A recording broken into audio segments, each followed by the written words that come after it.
mulai adem. Apakah tanda-tanda adem? Ada, yaitu yang ini jadi es. Sekarang tidak jadi es.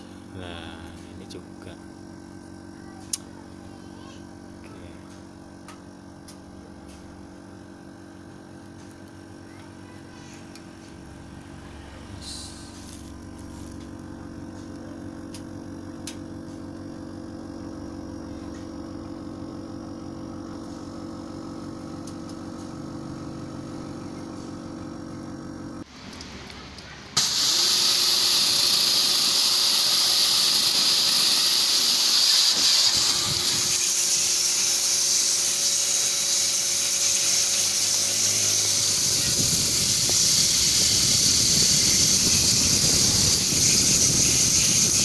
Proses cuci AC ruangan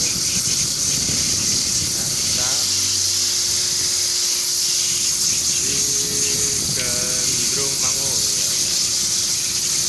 karena tingkat kekotoran sangat temen yang mengakibatkan sirkulasi air tidak lancar. Sekian dan terima kasih.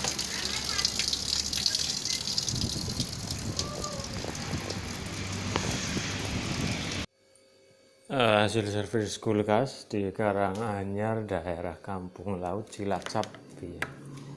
Inilah dia hasil servis kulkas 2 pintu. Ya sudah. Hop.